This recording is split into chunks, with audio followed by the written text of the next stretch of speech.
Okay, we're live. Let's do it. So, in this week's, before we jump into this week's Torah portion and into what we're doing now, let's first of all thank you for joining. Um, if you would like, please like, share, subscribe. Um, you could put comments about any questions throughout the class. We appreciate it. If you like the dedicated class, we appreciate it. Sponsorships are available, dedications are available. Helps us continue doing these classes. And I think that's all the announcements. Okay, let's get right into it. This week's Torah portion, we start off with the book of Shemais, the book of Exodus. And the first Torah portion, of course, in the book of Exodus is the Parsha of Shemais, and talking about the birth of Moses. So, before we get to the birth of Moses, let's get into Moses' lineage. Moses has this dichotomy that we're going to talk about in a second, where on the one hand he has this tremendous lineage, and on the other hand he kind of nothing is given to him. He has his own path. So let's see how it goes. Exodus chapter 1 verse 22 through and chapter 2 verses 1 through 2. Pharaoh instructed his entire nation, throw every newborn boy into the Nile and keep every girl alive. A man of the house of Levi went and married a daughter of Levi. The woman conceived and bore a son, and when she saw that he was good, she hid him for 3 months. So this is of course Moses' father. After this decree, he marries. That's what the Torah tells us, and they have a son, and they see that he's good. And she's hiding him for 3 months. Rashi explains, what does it mean that he was good? When he was born, the entire house was full of light. And the Talmud tells us, what is this? What does it mean, this story of Moses' father went and got married? What's going on here? So that says, and the man of the house of Levi went and married a daughter of Levi. So the verse says as follows: a man of the house of Levi went and married a daughter of Levi. Where did he go? Rabbi Bar says he went according to the advice of his daughter Miriam. So Moses has two siblings, Aaron and Miriam. They're both older than him. And our sages tell us what's the story. What was the advice of Miriam? As follows. Our sages taught us. Amram, the father of Moses, was leader of his generation. When he saw that the wicked Pharaoh said, throw every newborn boy into the Nile and keep every girl alive, he said, we are laboring for nothing by bringing children into the world. And they're going to all be killed. Therefore, he went and divorced his wife. All others who saw this followed his example and divorced their wives. So Moses' father was the leader of generations. The leader of generation gets divorced. He said, enough. What's the point of having children and being married if they're going to all be thrown into the river? And everyone did. So the Jewish people stopped having children. And Miriam confronts her father. And Miriam says, your decree is worse than that of Pharaoh. Pharaoh only decreed against the male children, but you are decreeing about the males and the females. Now no children will be born. Additionally, Pharaoh decreed to kill them only in this world, and you are going to kill them in the world to come as well, because you have to be born to go into the world to come. Secondly, we know the Pharaoh's decree, maybe it will be fulfilled, maybe it won't be fulfilled. However, a righteous person who makes a decree, for sure God will fulfill his decree. So Amram goes and he listens to Miriam. He remarries his wife Yocheved, and they have a son Moses, and who obviously ends up being the savior of the Jewish people. So the Torah tells us that the Talmud tells us that Rabbi Bar says it doesn't say that he remarried. It says that he married. That he made it like it was a whole new wedding, as if he had never married her before. And as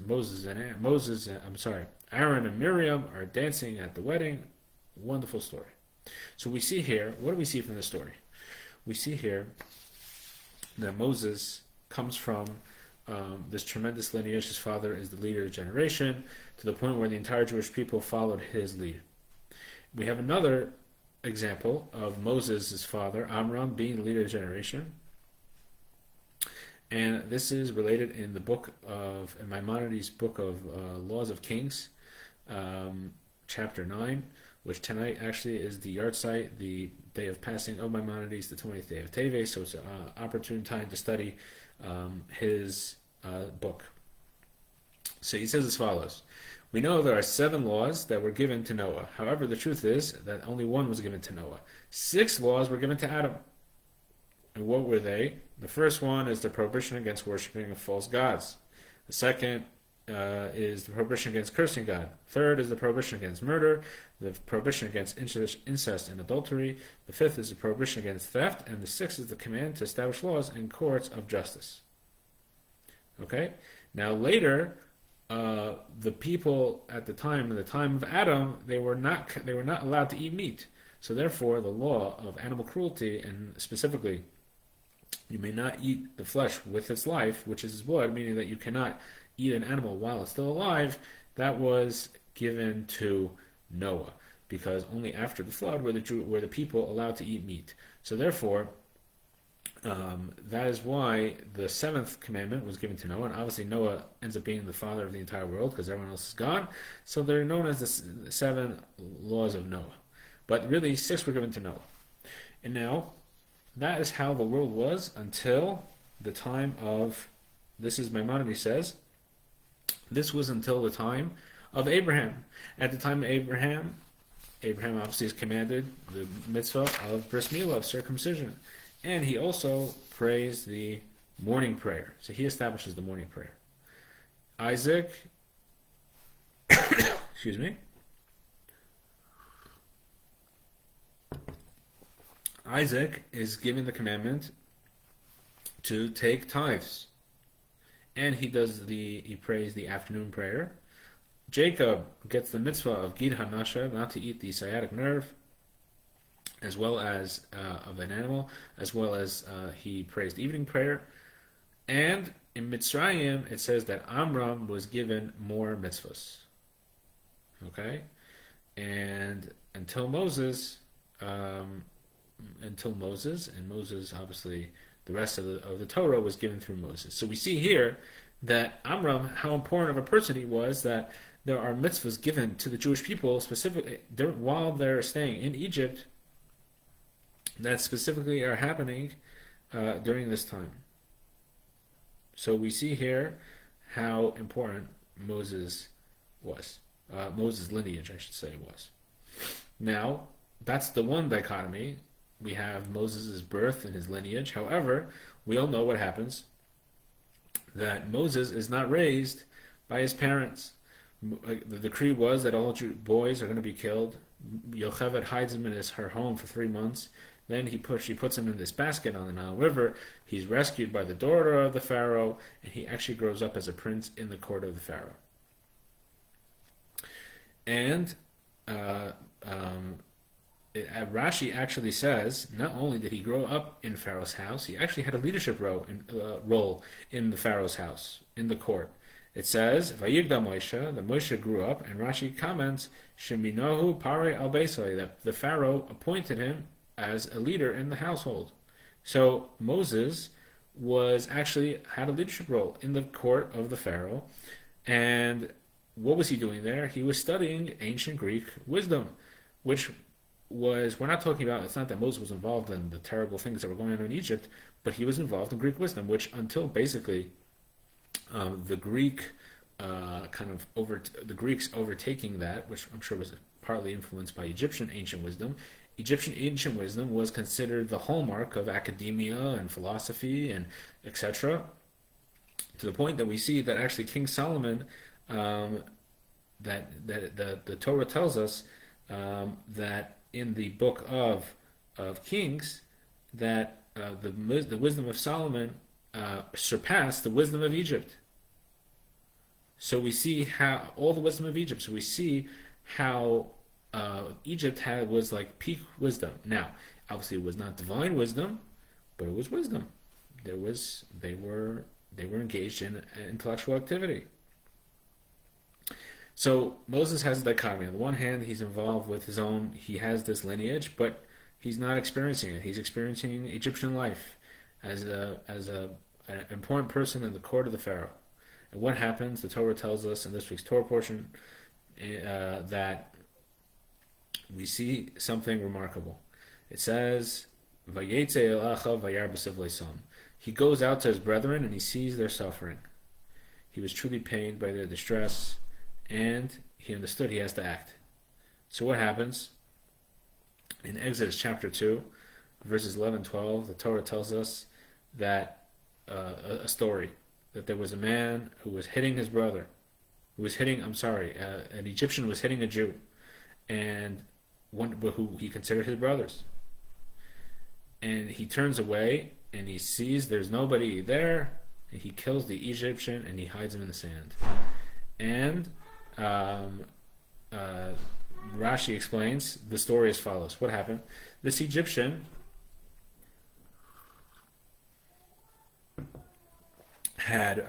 was beating a man who he had taken advantage of this man's wife, because again, he's a slave. He's in slave land all day, building and doing whatever. And while he's enslaved, he's going and messing around with his family life.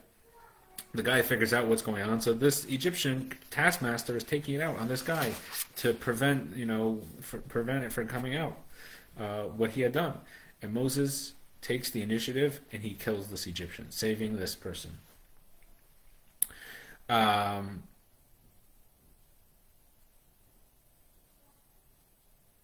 So now, let's think about it from a human perspective. That Moses obviously had no connection himself to the enslavement of the Jewish people. He was not living that life. He was living as a prince, involved in intellectual activity and wonderful things. But he goes out and he sees that there's somebody who needs his help, and he takes the initiative. And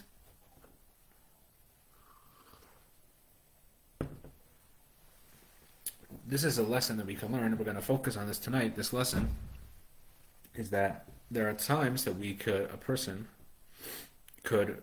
is themselves captured, just like Moses was captured by the Pharaoh, and he's living the life of the Pharaoh. And the person could be like, listen, I'm captured by the Pharaoh. He finally himself breaks free, and I should go focus on myself. Moses breaks free from the Pharaoh, and instead he goes to help somebody else. And the Pharaoh, in this case, in our scenario, we're captured by the Yetzer Hara, we're captured by the evil inclination. But what we see here is actually by the fact of Moses' sacrifice, Moses doesn't say, listen, I'm just finding out that I'm a Jew. He's finding out about his lineage. Let me go to the study hall. No. He goes out and he sees something and he does something. He goes out to help somebody else. And this is a lesson for us, that even though sometimes you might be like, I don't have the ability, I myself have just learned about this mitzvah, I myself have just started to live a more Jewish life. This is something that I've always struggled with, and I'm finally getting a handle on. Let me go focus on myself. Let me go focus on others. But no, actually, Moses sacrifices himself and takes a huge risk, which he ends up having to run away, and because another Jew needed his help. So we see here how important it is that we all understand that we are all responsible for each other. And if I know something, I have to teach it to somebody else. I can't wait till I become perfect. That's not the reality that we live in. The reality is Moses realized that he was that he is a Jew, that he is a son of the greatest of the generation, and that his job is to go and help another Jew, even though he might have not at that point was not involved in his Judaism to the extent that he would have liked. That's the first story we have about, and we could see this lesson. And we could see this again in another story in this week's Torah portion, is that after Moses runs for his life because of the story, he goes to live in the land of Midian, and he is a shepherd for his father-in-law, Yisro. And one day, he is confronted with the burning bush. But how did he get there? How did he get to the burning bush? The burning bush is on Mount Sinai. How did Moses get to the burning bush? So the Medrash in Shmos Rabbah, chapter 2, says as follows. When Moses was shepherding Jethro's sheep, one sheep ran away from the flock. Moses ran after it until they reached a shaded area, and a spring appeared. The sheep began to drink, and Moses says, I didn't know you were thirsty and tired. He put the sheep over his shoulders and went. God said, you had mercy on the sheep. By your life you will shepherd my sheep, Israel. Indeed, Moses was a shepherd. So we see that Moses, his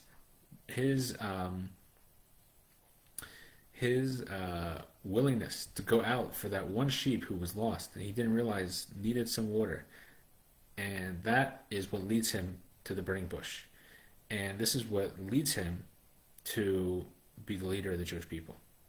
So the Baal Shem Tov explained it as follows: that the Baal Shem Tov understood this idea of the burning bush, that the burning bush represents physicality. The actual bush, right? The bush is actually, it's a low plant on the ground. It doesn't have a lot of life. It's a bush, but within that we need to find the fire. We need to find the fire within the bush, and that is the job of every Jew, is to find within physicality, is to find God within that physicality. And how do you do that? Is by connecting to another Jew. That by Moses going after that sheep, by making sure that every single last sheep had its needs taken care of, that's what led him to find God within physicality. And so this devotion to another, just like in the first story, the Moses devotion teaches us how important it is to that even though Moses might not have been spiritually on the level that he later was, and himself new to experiencing Jewish life, Moses goes to help another, and the same thing happens again. Moses making sure that every single sheep is taken care of. This leads him to the greatest godly revelation, and him recognizing that, seeing God. And the same thing applies to us, that when we go out in the world, how are we going to find God within the physical realm? Is by helping another. And we have a little bit more of a modern story that the previous Rebbe, the previous Lubavitch Rebbe, Rabbi Yosef Yitzchak Schneerson, told about his great-grandfather. His great-grandfather was the third Chabad Rebbe, the Tzemach Tzedek, and the Tzemach Tzedek was a grandson of the first Chabad Rebbe, Rabbi Shneur Zalman of Liadi, we've talked about before. And after the passing of Rabbi Shneur Zalman, the Tzemach Tzedek, his name was also Rabbi Menachem Mendel, after his grandfather passed away, sometimes he would have a spiritual revelation. Again, we're talking about very holy people. He would have a spiritual revelation, and his grandfather would reveal himself to him, and he would answer his questions that he had in his studies. And one time he had many questions, and for whatever reason, he did not merit that his grandfather should appear to him and clarify his questions. And he was a little bit upset. He was not too thrilled about the situation. One morning, he is going to pray. At that time, he was not the Rebbe at that time. His father-in-law and uncle, the Mitzvah Rebbe, the second Chabad Rebbe, was the Rebbe at that time, and he's going on his way to prayers. And while he's going on his way to prayers, he meets a man. His name is Mordechai Leo, and he was a simple man. And Lubavitch at that time, the economy in Lubavitch basically consisted of what was called a market day. And there was 1 or 2 days a week where there was a market, and people would come from the different, other villages in the area. Again, we're talking about the middle of White Russia, really in the middle of nowhere. We're talking about towns that till today don't have running water. So that was how they made a living. They would, buy and sell, and people would make a living but through these market days. And that day was a market day, and he asked, the Tzemach Tzedek was, somebody wasn't a wealthy man, but he had a few dollars. He was able to survive. And he asked the Tzemach Tzedek, he says, Rabbi, can I please borrow a few rubles that I'll pay you back this evening, and that way I'll be able to make a few dollars. I'll buy this, I'll sell that, and he says, listen, I'm on my way to prayers right now. and I'll come to me after prayer services, and I'll give you the coins that you need." The guy says, "Oh, thank you very much. I appreciate it." And he goes to the Tzemach Tzedek goes to the shul.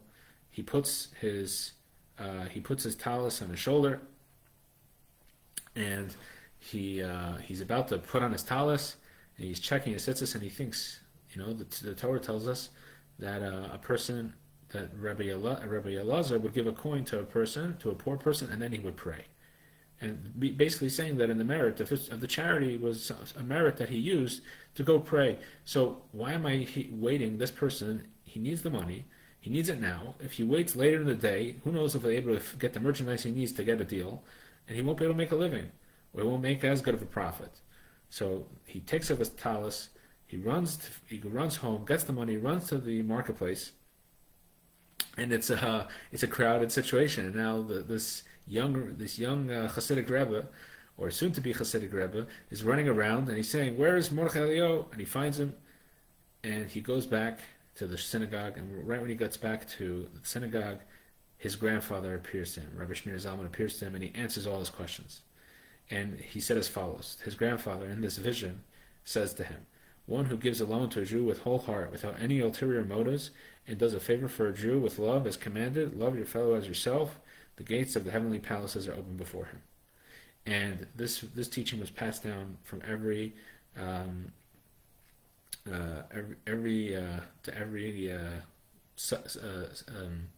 subsequent Rebbe was passed down this teaching, and the previous Rebbe told this teaching at a Hasidic gathering.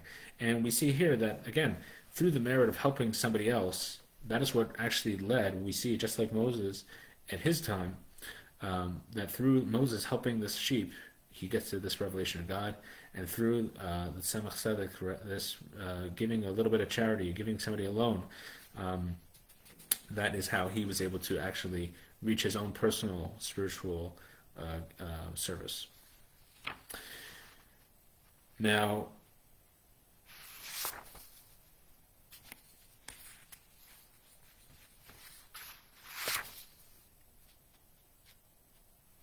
after this, after the revelation of Mount Sinai, of this burning bush, Moses goes and confronts the Pharaoh. And Moses goes to Pharaoh and he says, "Let my people go." And Moses is this young, he was 80 years old, but he was 79 years old approximately. He's this, new Jewish leader. He says, "Okay, God told me to tell Pharaoh, let people go." Tell him, he's let people go. And he tells them, and Pharaoh makes it worse. And he says, actually, he makes life miserable for them. And this is at the end of this week's Torah portion. And he says, "Since I started to come to Pharaoh and speak in your name, he has harmed his people, and you have not delivered your people." Moses is not happy, and he confronts God. He says, "Ever since I showed up here and started doing what you said you're going to let the Jewish people going to go. Pharaoh is not doing that, and he's making the slavery worse." And God, at the beginning of next week's Torah portion, God tells them as follows. He says, "I am God. I appeared to Abraham, Isaac, and Jacob as Kel Shindal Yud, but by name is," he says his name, "I had not made known to them." And Rashi explains as follows. God says that the patriarchs, Abraham, Isaac, and Jacob, have no replacement. I must lament the death of the patriarchs. Many times I revealed myself to them as the Almighty God, and they did not ask me, "What is your name?" But you ask, "What is his name? And what shall I say to them?" So, in other words, Moses is chastised and compared to the patriarchs that never confronted God. So again, everything in Torah has to be a lesson to us. The question is, what's the lesson? And the answer is as follows. Sometimes we find ourselves in a situation where we're doing what we have to do, and we're trying to help somebody else. But again, we get to somebody else, we're not necessarily in control of what they're going to do or what the results are going to be. And God tells Moses, don't worry about the results. I went to Abraham, Isaac, and Jacob. They never said, what about the results? And we know that sometimes, yes, we're helping somebody else, and we don't see the results. God tells us, don't worry about it. That's not your job. Your job is to do what I told you. So when we're helping another Jew, and it looks like things are not necessarily going the way we want, as long as we know we're doing the right thing, God will take care of it. And eventually, things will work out. Just like the story of Moses, right? God goes to Moses confronts Pharaoh. They have to go through 10 plagues, and eventually the Jewish people leave Biyad Ramah with an outstretched arm, and the Jewish people are redeemed and are made into the nation of Israel. So we see here how three, I guess, kind of lessons about helping another Jew. Number one is we don't have to wait for what we've learned from Moses. Number one is we don't have to wait till we are perfect people. On the contrary, we know something, we have to teach it to someone else. We have to share it with someone else. And that is what we have to do. We have to do in a way of sacrifice. In other words, taking risks. That I need to teach this person, even though it might seem like I myself need to be focusing inwardly. That's not the case. We have to risk our own quote unquote time and education to help another Jew. That's number one. Number two is every Jew matters, and we have to help every single Jew no matter what, and that itself will lead to our own personal achievements will come specifically through helping another. And the last thing is, it might take a lot. It might seem like we're doing so much trying to help somebody, and we don't see the reward. We should know that God will take care of it. That's the lesson. These are the three lessons we can learn about helping somebody else from Moses in this week's Torah portion. Thank you everybody for joining. Have a great Shabbos, and we will see you, God willing, next week.